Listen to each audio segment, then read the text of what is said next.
very first YouTube channel doing our podcast, and we're very excited to get started. My name is Kayla, and this is my daughter Marissa. And today we're going to be talking about John Wayne Gacy. So we're reading off these notes that I wrote. I watched a whole documentary about it, and I took notes. There's about 3 pages and probably more than 20 points. So we're gonna read off that. You can read the first. I get to go first? Yeah. All right. So his biological father, who was an alcoholic and abused him, his father wanted him to be like him, a businessman. My writing's horrible. I don't know how to spell. Your writing's good. That messed him up a lot, and the reason his father was so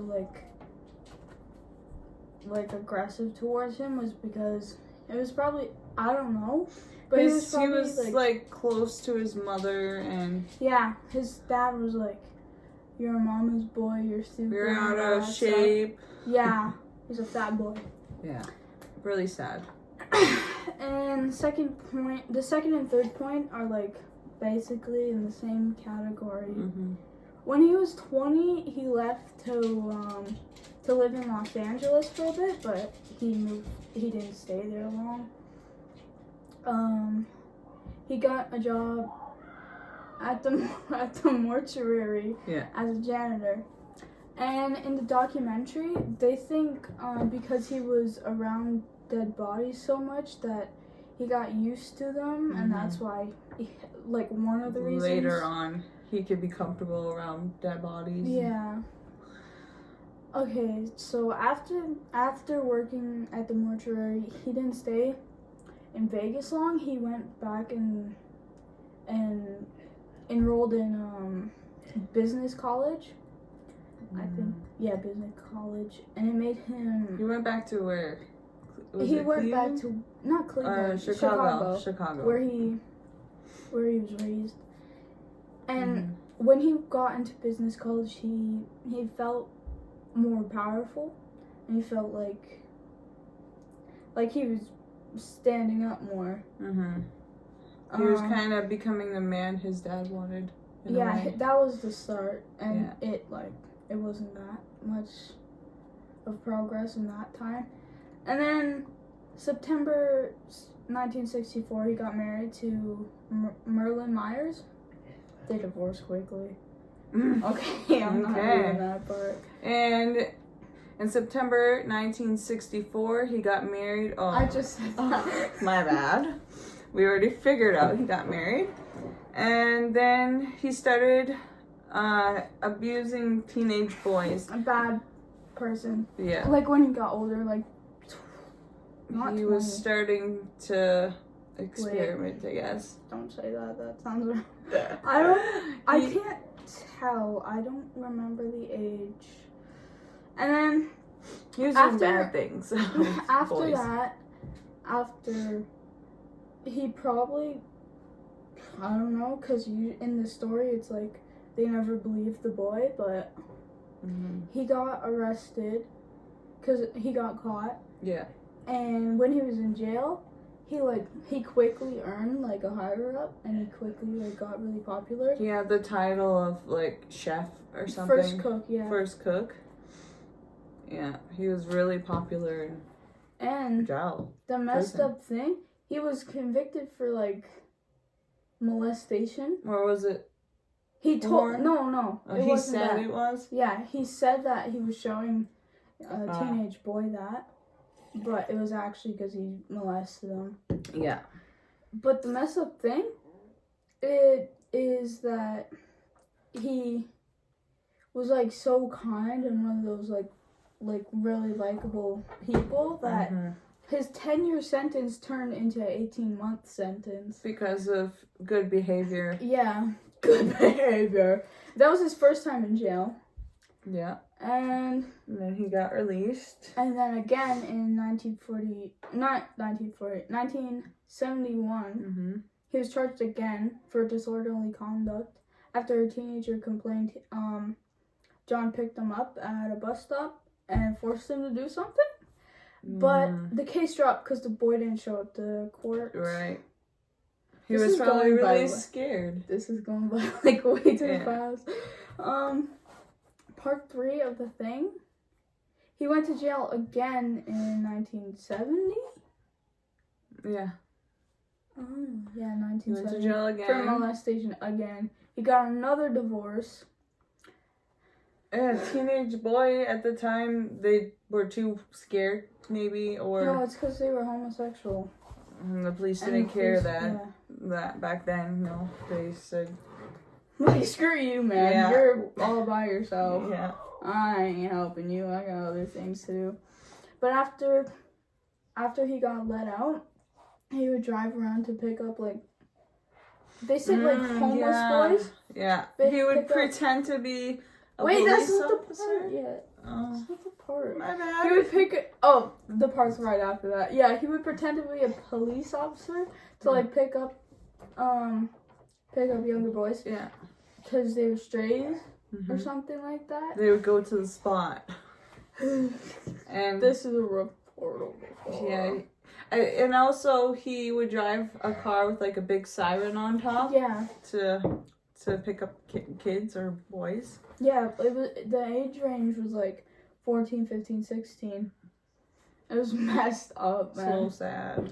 And I don't know if I wrote this in my notes, but he pretended to be like or he was like he had like a construction business, and he would pay a lot of money. Yeah, he started a business, pay a lot of money to really, really young men, and they would immediately jump on to working with him, jump on the job.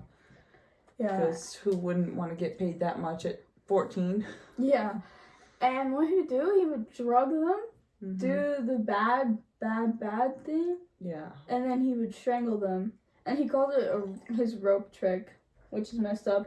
He probably called it that because he was a clown sometimes for like events and stuff. He'd do parties for his neighbors who loved him. And after that, he made the mistake of like going after a popular kid, like Robert Pasty, not Pasty. Robert, I don't know how to read the last name. It's okay. But yeah, he stopped like targeting homeless and like runaways for a little bit, and then he went after the Robert guy, and since he was popular, like, obviously people would wonder. No, it's because the story went, like, the boy got off of work, and... What happened? Oh, because he was supposed to go to his mom's party or something, and she came to pick him up, and he said that he was supposed to go talk to somebody, with John. Yeah. Yeah, he was supposed to, about a construction job, and when he did, he went to talk to him, he never came back. And they said he wasn't taken to John's house like all his other victims, and he was just killed there. Yeah. So... Yeah. But they didn't know he was killed yet. They thought he disappeared. Right. And when he disappeared, the cops traced back the construction phone number, and they got John's address and phone number. Yeah. She needs to shut up. It's okay. We're in a crazy house. And the detectives were suspicious because when they went to ask him questions, when they went to ask John questions, he was acting nervous and really non-cooperative. Yeah. They got a search warrant and they were looking around his house, and in a basement closet, I think it was the basement, they grabbed a screwdriver and lift the floor. Yeah, they lifted the floor and like the whole floor just go came upstairs. Just came up. The whole floor came up. Yeah. And then they found the body? No. No. They didn't find the body. No. I thought they found bodies. Not yet. No. They did find a stash of the teenagers' personal belongings and stuff like that. Whew. And after that, they kept looking in the basement, and they actually found the bodies buried under his dirt, house. under the dirt in his house. Yeah. And they were like, most of them were like decayed and stuff like that. Yeah, they found a lot of bodies under there for sure. And after that, they couldn't find the Robert boy in the basement. They couldn't find his remains there. So they went looking around, and they found 3 in a river. He threw them in the river. And I didn't know that part. yeah, threw them in the river. 'Cause John like took up all the space in the basement with the other ones. And on March 13th, 1980, he was given 12 death sentences. Wow. And he said that he killed because he didn't want to be exposed, probably because he's gay. Yeah. And because he didn't want people to know. And a few of the boys said, I'm going to say something. Yeah. So he said, okay, well, you're pretty much garbage to me. Yeah. And he didn't really care about the people he killed. So we're going to end this one short, but most of our other videos from this point on are probably going to be longer. And planned out well. Yeah. But it was fun. It was fun. Yeah. And I just want to say that I hope, like, if ghosts are real and, like, afterlife, I hope, like, all his, like, victims are, like, better now. Oh, sorry. I also remember a point. The police officer in the video that we watched, he said, John buried them in the basement, like underneath the house. He said that he thinks that John was trying to like control them even in like the afterlife. Oh yeah. Which is like messed up. It is messed up. That made me feel some different. chills. Yeah. Like trying to like control someone even and like when you're torture them even in the afterlife for that long. Okay. Please say your prayers tonight. Please don't be murderers. We thank you so much, and we hope that you enjoy the video. See you next time. Bye. Hello. I already fucked it up. Oh, okay. I think I felt the room shake when we sat down. Okay, 3, 2, 1. I feel so like we're so low. Aren't we? Are we so low? Are we so low? Like we need. Okay.